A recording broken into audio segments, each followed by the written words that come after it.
start with former teammate of mine on Inside the NFL, Ray Lewis. You scary SOB. He hit me on under in the red area. And I remember Haloti Nada like picking me up and saying, "Hey, buddy, your sideline's that way." That was at Gillette Stadium, correct? At Gillette. Yes, and it was 2010. 2010. Yes, it was. He lit me up. And then the year before, this is my second year in the league. Year before in the playoffs, he scored and on a scramble in the red area. Tom darted it to me.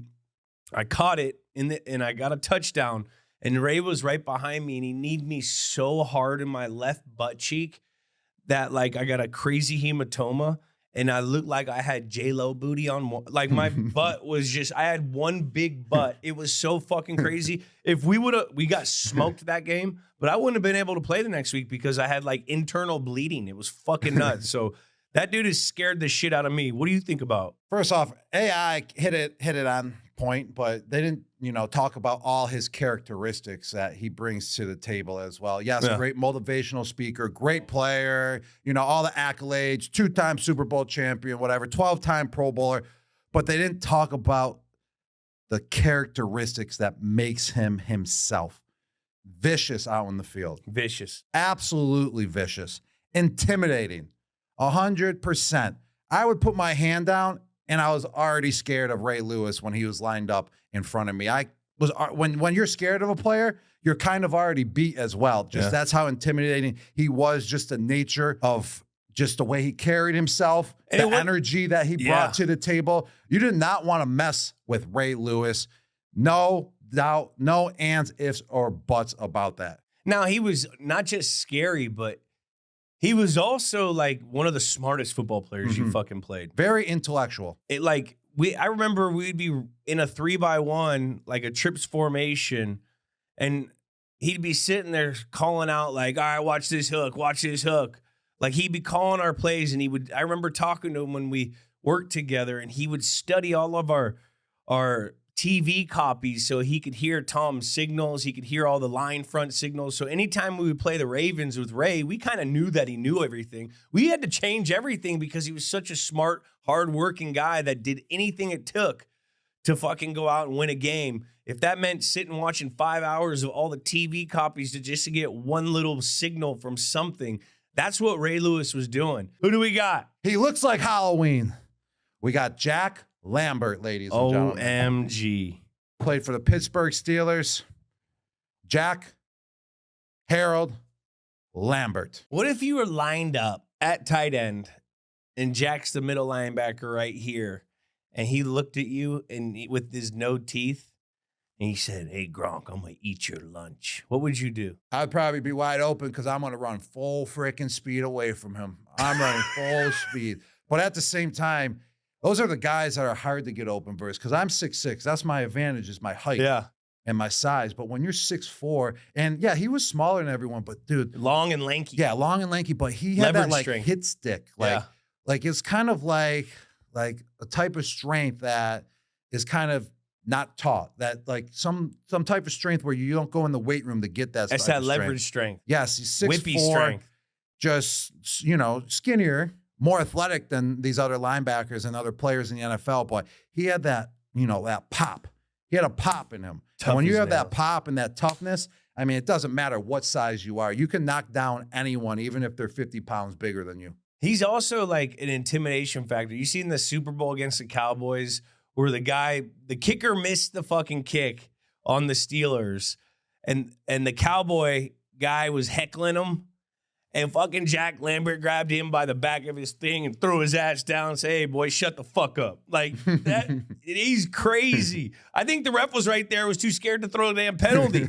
Like, that's how scary of a guy he was. I mean, he's not like a big guy. He had a wide receiver built. He had long, skinny legs. Like, instinctive as fuck. Yes. You throw on his highlights. Yeah, he would blow up the 1 yard, or he'd blow up the goal line play or the short yardage play. But you saw him drop, and he would always make these crazy. He had a lot of interceptions too, I think. Like, he had a bunch.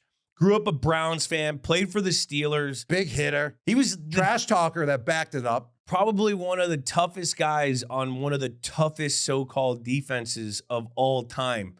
that steel curtain.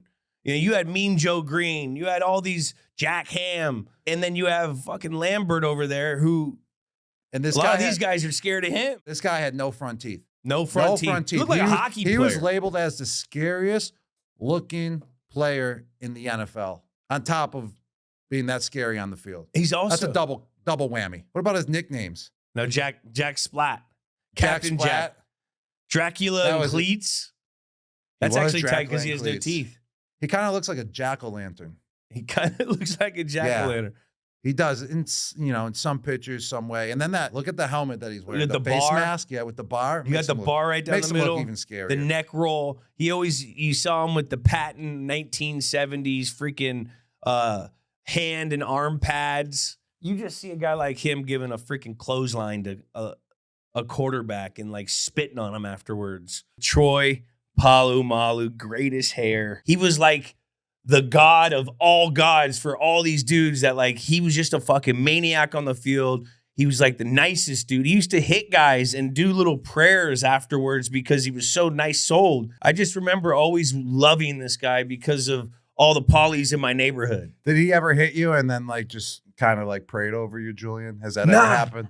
You know, I remember I had to block him a couple times, and I did catch like a ghost route on him once, but then he leveraged me out of bounds. He never blew me up or anything. He was one of those, once again, in that like Cam Chancellor category where he's like a polite competitor. He never really talked shit. He was kind of all about his business, and like that's how I felt when I played against him. And those are the guys you don't want to tick off either. Never. I mean, they're already so good and so fierce playing on the field, but they're also so nice. So imagine you just tick them off. You bring them to that next level where they're not nice anymore. Imagine just their amplifyingness.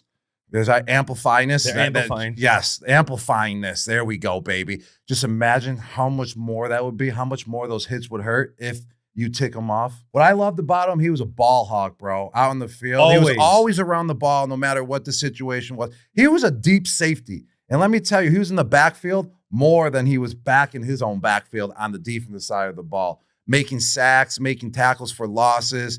And what I really loved about him too, just knew how to jump the snap. Yeah.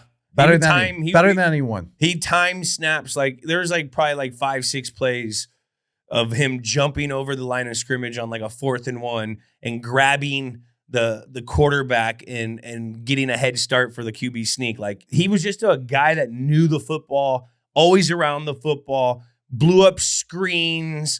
He was played in the box always. He was tough in the run game. He was a great blitzer. I would say he's a top 3 blitzer blitzing safety of all time.